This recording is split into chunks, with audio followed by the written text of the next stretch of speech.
नौजवानों, अजीजों, किसानों, मजदूरों, आज की महफिल की नज़ामत कर रहे जनाब भाई इश्तियाक साहब, वो जनाब भाई अब्दुल क़य्यूम साहब, राजा भाई और सभी साथियों, मुझे बेपनाह मुसर्रत और सादेमानी का एहसास हो रहा है कि आज के इस जलसे में हम और आप मिलकर न सिर्फ अमोर और बैसा की बल्कि सीमांचल की तस्वीर को बदलने के लिए संकल्प कसम खाने के लिए हाजिर हुए।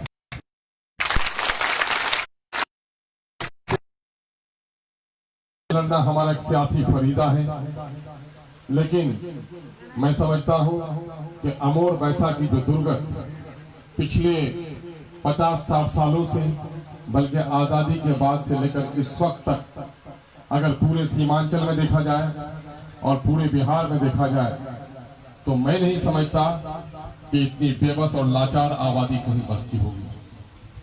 और नेता का काम सिर्फ सड़क, पुलिया, स्कूल, हॉस्पिटल बनाना नहीं है, बल्कि नेता का जो सबसे बड़ा काम है वह इंसानों के दिलों में उम्मीद की किरण और खौफ से नजात दिलाने का काम है। अभी भी बाबू हमारे अकरम हैं, मौलाना ग़ियासुद्दीन साहब के साहबजादे इकराम अक्सर ये कहते हैं, हमको बम्बई जब भी मुलाकात हुई कि भाईजान हम लोग तो बम्बई में रहते हैं, बम्बई की चकाचौंध इस दुनिया को देखते हैं तो अपनी बस्ती हम लोगों को अंधेरे में डूबी हुई बस्ती नजर आती है। अंग्रेजों ने क्या किया था? अंग्रेजों ने गुलाम ही नहीं बनाया था, हमें खौफ जदा कर दिया था। और गांधी ने पुल और सड़क नहीं बनाई थी, गांधी ने इसी खौफ को इंसानों के दिल से निकाल दिया था। नेतागिरी खौफ से निकालने का नाम है और गद्दारी लोगों के दिलों में खौफ पैदा करने का नाम है। तो इस इलाके के सोकोल नेताओं ने लोगों के दिलों में खौफ पैदा किया, पुल मत बनाओ वरना डाकू आ जाएगा, सड़क मत बनाओ वरना पुलिस आ जाएगी, पढ़ी लिखी छला की करे रहो मिया, कब तक तुम स्कूल करो, सरकारी स्कूल की पढ़ाई हो चलेगी। ये कहकर तसल्ली देने वाला शायद एक जुमला इस मनहूस क़यादत के पास बाकी रह गया था। लोगों को कहना चाहिए था उनको कि चिराग मत जलाओ, इससे घर जल जाएगा किसी का। उसने चिराग से लोगों के घर जलने का खौफ तो दिखाया, लेकिन चिराग से रोशनी फैलती है ये नहीं बताया। उसने ये तो बताया कि पुल बनेगा तो डाकू आ जाएगा, उसने ये नहीं बताया कि पुल बन जाएगा तो तड़पती माँ पहले हॉस्पिटल हमारी पहुंच जाएगी। उसने ये बताया लोगों को कि सड़क बनेगी तो पुलिस आ जाएगी, झगड़े वाले को कैद कर लेगा।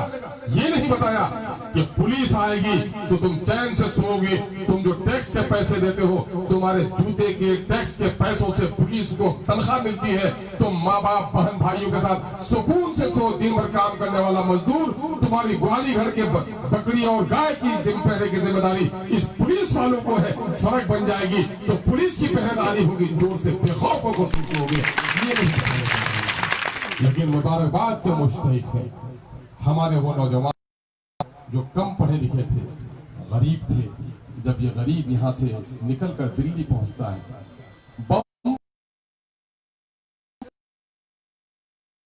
वो हिंदुस्तान है जिसमें हम रहते हैं, यहाँ तो कुत्तों के लिए भी हॉस्पिटल मुयस्सर है और हमारे अमोर माँ बहन तड़प के मरती, हॉस्पिटल नहीं है। लगता है परदेश के कुत्ते की जिंदगी भी सारी जिंदगी है। ये तकलीफ भी बता सकते। लेकिन भाई ऐसा क्यों हुआ? ऐसा इसलिए हुआ कि हमने वसूलों को ताक पर रखकर शायद हमसे भी गलती हुई। कश्ती सिर्फ तूफानों से नहीं डूबती, वजह मल्लाह की नादानी वाला अगर कश्ती कगनिया करे तो डूबे नहीं डूबे, खाली कहबन के अल्लाह हाफिज हमरा कगनिया करे बैठूं, अल्लाह बचाना से बचे लेंगे। खुदा ने इस दुनिया को आलम असबाब बनाया, हमारे उलमा यहाँ पर है। अल्लाह की कुदरत है कि बगैर माँ बाप के भी इंसान को पैदा करे सैयदना आदम अलैहिस्सलाम। अल्लाह की कि बगैर शौहर के भी, बगैर बाप के भी बेटा पैदा हो जाए हजरत सैयदना ईसा अलैहिस्सलाम। लेकिन ये कुदरत इलाही है लोगों, सुन्नत इलाही ये नहीं है। सुन्नत इलाही यही है कि धूप की तपिश होगी, समंदर का नदियों का पानी भाप बनकर उड़ेगा, फिर बादल बनेगा, हवाएं बहेंगी, बादल टकराएगा, तब बारिश होगी। यानी ये है कि एक मुंह और दो हाथ, यानी तुम्हें ज्यादा कोशिश करनी है, कम न वाला मुंह उठाना है। कोशिश शर्त है इंसान की, और हमारे लीडरों ने हमें कोशिश से वंचित किया। मैं आया था घर से, कल मैंने बाबुल भाई से, मुखिया बाबुल साहब को फोन करना चाहा, किसी वजह से बात नहीं हो पाई। बाबर भाई से बात करना चाहा, मैंने बात नहीं हो पाई। मेरी आंखें उन्हीं पर तलाश कर रही हैं कि मुखिया बाबुल साहब या बाबर भाई, ये जो तहरीक उठी है, अख्तरुल ईमान को एमएलए बनाने की तहरीक नहीं उठी है। मैं अपने खुदा को गवाह रख कर कहता हूँ कि एमएलए बनना मेरा शौक नहीं है। मैं अपने मजलूम भाइयों के पांव के कांटों को अपने दांत से निकाल लूं, यही मेरी आरज़ू है। और यही वजह है शायद कि अल्लाह को मेरी अखलास भरी तमन्ना पसंद आई, वरने एमएलए का उम्मीदवार वापस लौटता है क्या? एक मरतबा पगड़ी बांध लिया मैदान में तो चल देता है। लेकिन मैं कहूंगा मेरी पार्टी और मेरे पार्टी के लीडर जनाब बैरिस्टर असदुद्दीन ओवैसी साहब को मुबारकबाद दीजिए कि इस पार्टी का नाम रखा उनके बाप दादा ने इत्तेहादुल मुस्लिमीन। इत्तेहादुल मुस्लिमीन क्यों रखा था? क्योंकि वहां पर सबसे मजलूम आबादी थी उस वक्त हैदराबाद में। सन 1950 या 52 में वहां पर पुलिस एक्शन हुआ था, तो वहां पर सोलापुर के इलाके से लेकर हैदराबाद तक जो पुराना निजाम का इलाका था, पटेल के जमाने में, उस वक्त पटेल कांग्रेस का लीडर जो होम सिक्योरिटी, और अंग्रेजों का गुलाम हैदराबाद कभी नहीं हुआ। हैदराबाद में जो कानून चलता था, हैदराबाद के निजाम का कानून चलता था। चारों तरफ गुलामी हो गई थी, तो मजबूरी की वजह से खिराज देता था वो अंग्रेजों को। अंग्रेजों का कानून वहां नहीं चलता। उनके अपने अफसर थे, उनकी अपनी करेंसी थी, उनकी अपनी फौज थी, उनका अपना हेलीकॉप्टर था। बल्कि जब चाइना ने हमला किया था हिंदुस्तान, उस वक्त के बाद प्रधानमंत्री बने थे लाल बहादुर शास्त्री साहब, तो शेर में टन में नहीं बल्कि कई टन सोना भारत की सरकार को हैदराबाद के निजाम ने देने का काम किया था। वो दौलत, ये बात खटकती थी इन कांग्रेसियों को कि कोई भी टोपी और दाढ़ी वाले की क़यादत इतनी मजबूत क्यों होगी। चुनांचे पुलिस एक्शन किया गया, और आपको सुनकर हैरत होगी कि सोलापुर से लेकर हैदराबाद तक का कोई ऐसा घर घराना नहीं बचा था जहां लोगों को शहीद नहीं कर दिया गया था। 1 से 1.5 लाख लोगों की शहादत हुई। आज का नहीं, 130 करोड़ का भारत नहीं, उस वक्त 50 करोड़ का भारत, बल्कि उससे भी कम 38-40 करोड़ का भारत था। उसमें तकरीबन 1 लाख से 1.5 लाख के दरमियान के लोगों को शहीद किया गया। और कोई घर ऐसा नहीं था जहां मातम नहीं था। कुछ घराने ऐसे थे कि मैयत को कंधा देने वाला कोई मर्द नहीं बचा था। मेरे भाइयों, ये जुल्म इस इलाके पर हुआ, लेकिन वहां के लोगों ने कहा नहीं, इस मजलूम आबादी को जोड़ना है।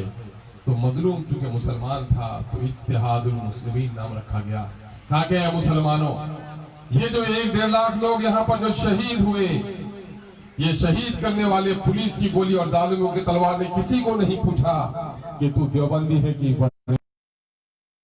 किसी को नहीं पूछा कि तू सुन्नी है कि तू हनफी है, किसी को नहीं पूछा कि तू सुरजापुरी है कि कुल्हिया है। दुश्मन की जब तलवार उठी थी तो तुम्हारे कलमे के नाम पर उठी थी, कलमे के नाम पर तुम मुत्तहिद हो जाओ, यही पैगाम इत्तेहादुल मुस्लिमीन ने दिया। और दरअसल ये इत्तेहादुल मुस्लिमीन नहीं था, इत्तेहादुल मजलूमीन था। मैं आज यही बात कहना चाहता हूँ, या ठाकुर भाई हो या गोस्वामी हो, कि मेरे भाइयों कान खोल कर सुन लो। दिल्ली और पटने में बैठे हुए इन बेईमानों ने कहीं ऐसा नहीं किया कि मुसलमानों की बस्ती में स्कूल नहीं खुलता तो दलितों की बस्ती में तो खुल जाता। मुसलमानों के लिए पुल नहीं बनता तो कम से कम हिंदुओं के नाम पर तो पुल बन जाता। अगर मेरे बच्चे अनपढ़ हैं तो गोस्वामी जी आपके बच्चे भी जाहिल हैं। अगर मेरा आज पढ़ाई ठेला और रिक्शा चला रहा है, जब कोविड की मार पड़ी तो पैदल मेरा बेटा भी चल रहा था, तुम्हारा बेटा भी चल रहा था। सीमांचल का हर बेटा वहां परेशान था। इसलिए सीमांचल को कहता हूं कि सीमांचल किसी बस्ती का नाम नहीं है। सीमांचल हिंदू और मुसलमानों के अलग टोले का नाम नहीं है, बल्कि सीमांचल एक कश्ती का नाम है। कश्ती में मुकदमा लड़ने वाला भी अगर आपस में बैठे हो तो कश्ती डूबेगी। तो कोई हिंदू हो तो ईश्वर को बुलाओगे, कोई मुसलमान हो तो अल्लाह को पुकारोगे, दोनों कश्ती की हिफाजत करोगे। आज हमारी सीमांचल की कश्ती डगमगा रही है। आओ और हिंदू और मुसलमानों मिलकर इस कश्ती को बचाने का काम करो। और अब तक जो यहाँ पर नारा लगा सुरजापुरी का का, इस मनहूस शैतान को दफना दो कि हम दफनाते हैं इस तफरीक को।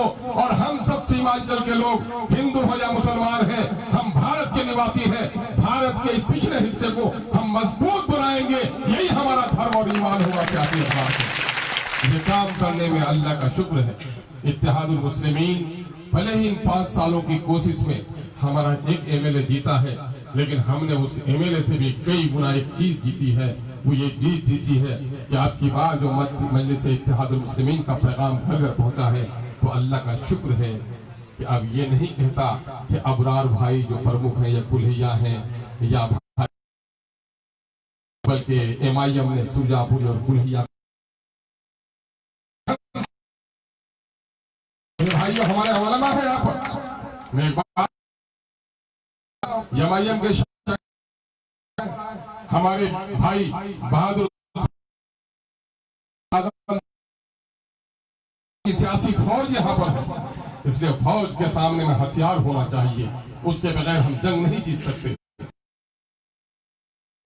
कि अमर का राज क्या है, तो शायद हम ये कहेंगे सड़क नहीं बल्ले हुए जैसे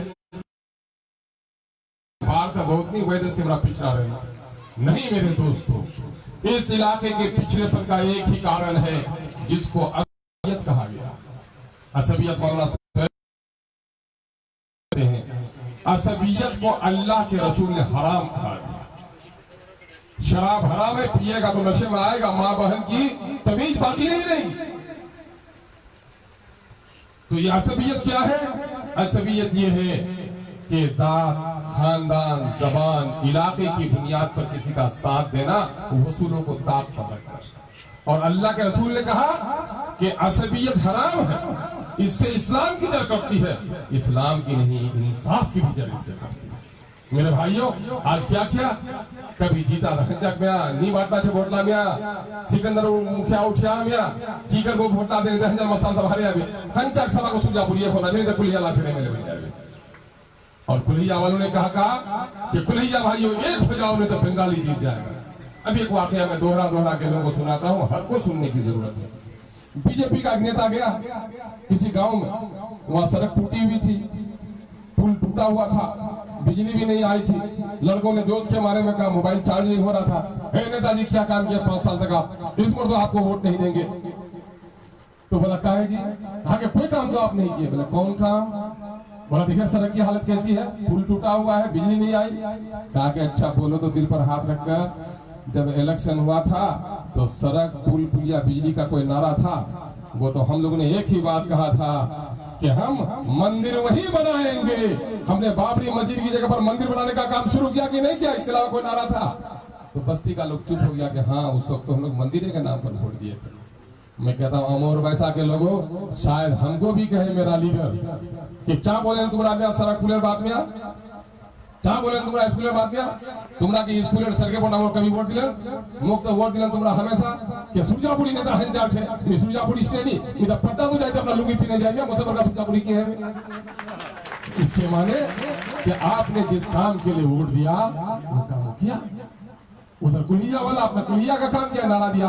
ये नारे गलत हैं। जब पंचायती को आवे सरपंच साहब तक कहेंगे देख मिया मिमल्ला सब बोलो सुने लो, सर के रिपायर मामला छे हंजा ठीक से रहना चाहिए। तो जब आदमी सड़क के इस पार, नदी के इस पार बंगाली और बिहारी की बात करेगा तो इंसाफ कर सकेगा? बल्कि जो ये कहेगा कि देखो सड़क के इस पार नहीं, पंच लोगों कान खोलकर सुन लो, आवाम ने हमको पंचायती करने के लिए विश्वास जगाया है।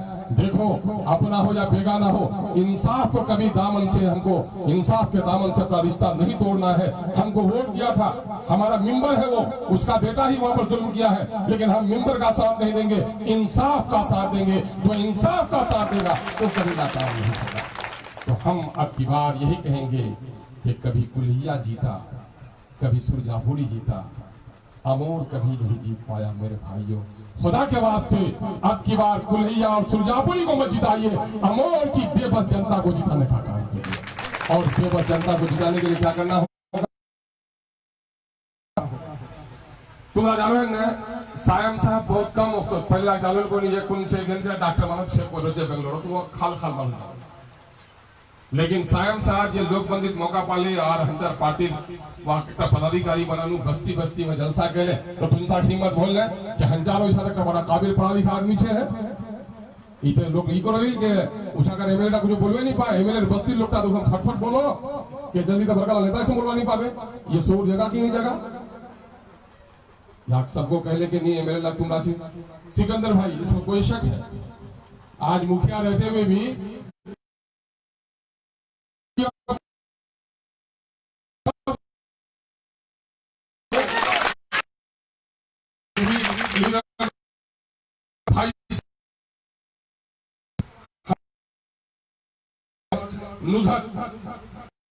सरपंच साहब की बीवी बड़ी जमामत औरत, उससे लाखों लोग, लाख तो नहीं होंगे लेकिन 10, 20, 25 हजार से कम नहीं होंगे लोग एनआरसी में, उसने वहां जमा करने का काम किया। कोई मर्द उस इलाके में, कोई इलाके में हमारा लीडर उतने लोगों को जमा नहीं कर सका जितना वो खातून ने मिलकर जमा करने का काम किया। वो भी थे नेत्री के लायक भाई अफरोज आलम साहब, वो भी जिला परिषद गया, वो भी नेता के लायक है हमारा भाई। भाई गनी साहब, नाहिद गनी साहब नहीं साली पेट्रोल वाला टाका छे रियाल छे, अंजा 1 টাকা साली वाली टाका बराबर दौलत दिया है। वो बेचारा भी 1 महीना 1.5 महीना तक सब कुछ आगे जगाने का काम किया, लेकिन कि देखिए अगर आप स्वयं साहब नमाज पढ़ेंगे या सलीम साहब बढ़ेगा लागू अबेदुल्ला खान आजमी साहब चलो उसमें 5 अप्रैल, मई, जून, जुलाई, अगस्त, सितंबर तक ये 7-8 महीने में पूरे बिहार को रोन डालेंगे। हम भागलपुर में भी प्रोग्राम तय किए, अररिया में भी प्रोग्राम तय किए, कटिहार में भी देखिए, चंपारण में, फिर गया में और फिर पटने में बढ़ाएंगे। तो उस वक्त ये था कि चूंकि पार्टी को इलेक्शन लड़ाना है तो अख्तोड़ी मान इलेक्शन नहीं लड़ेगा, ये बात तय हो गई। एक बात तय हो गई जिसकी वजह से हम लोग अपना काम आगे बढ़ाए। जब पार्टी का लॉकडाउन की वजह से काम आगे नहीं बढ़ सका तो पार्टी ने तय किया कि ज्यादा सीटों पर हम लोग नहीं लड़ सकेंगे। अब पार्टी को इलेक्शन में खर्चा भी चाहिए तो बहुत, तो पार्टी तो लोगों की मदद से चलती है। लोगों ने हाथ उठा लिया कि भाई हम लोग मदद नहीं कर पाएंगे।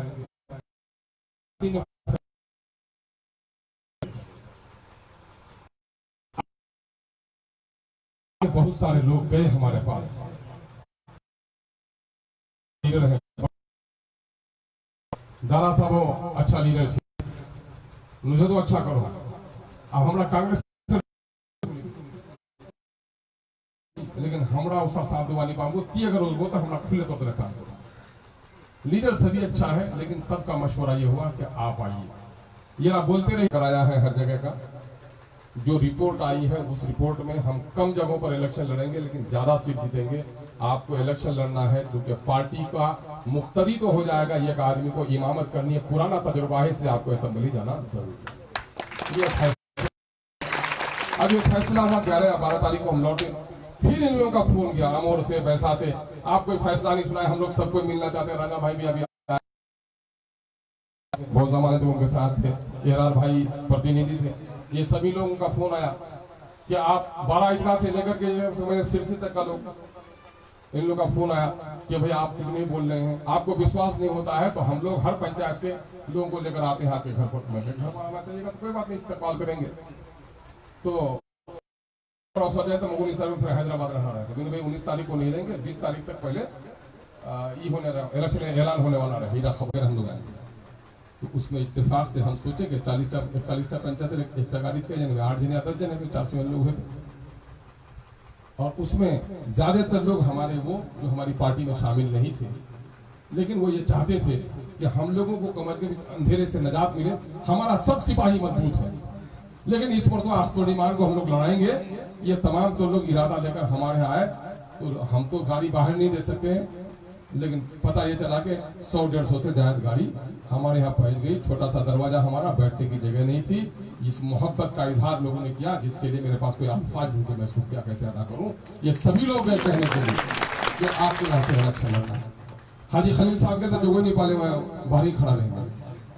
मामला ये बोल के हर बात मैं महसूस करूं कि जब इतने सारे लोग हमारे घर पर आए हैं, बोले आप तो बोले थे मुझे मंगाए थे, तो बोले थे कि सर आप तो बोले थे 400-500 आदमी होगा, यहाँ तो 54 आदमी हो गया है।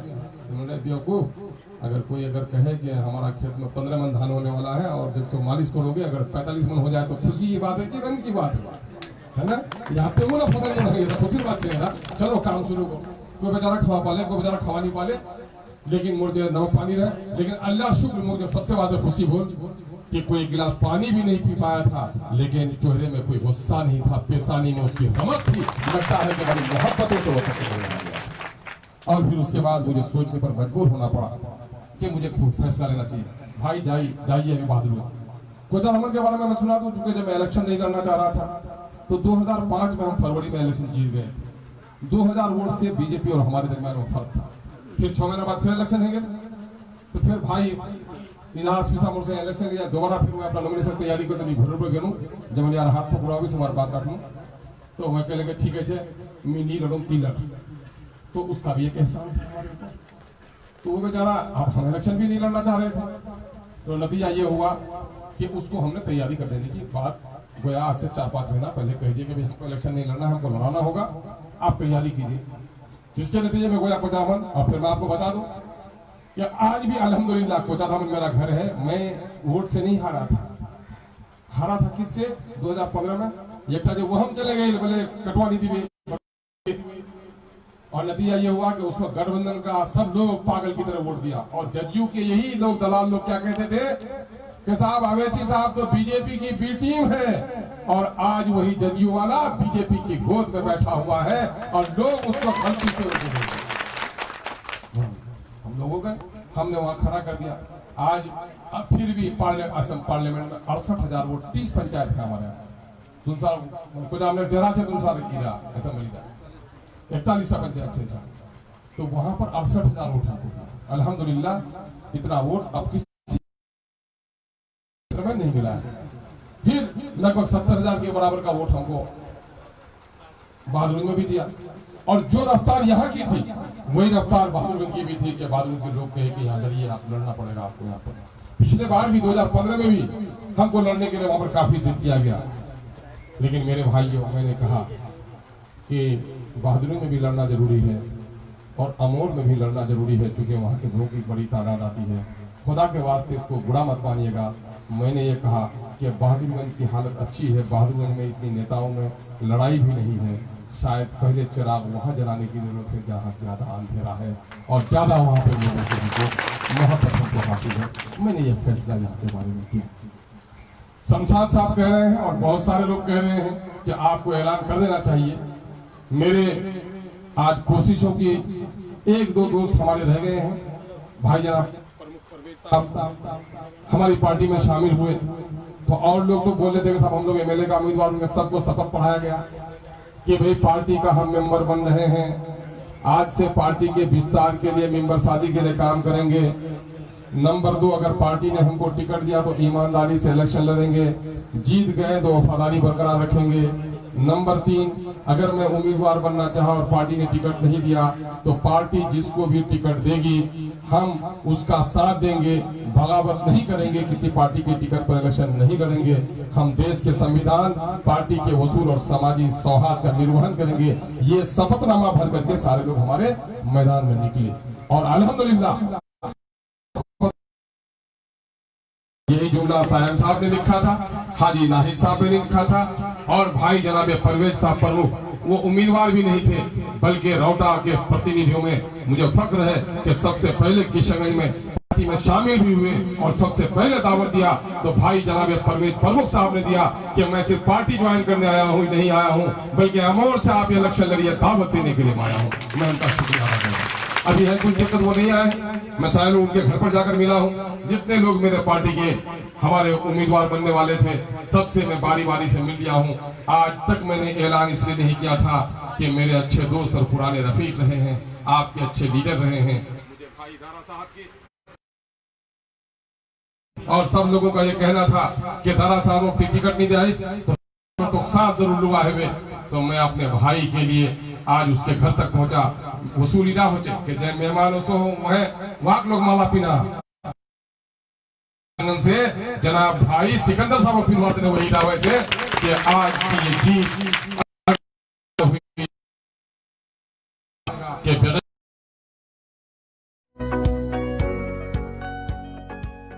Please like and subscribe my YouTube channel.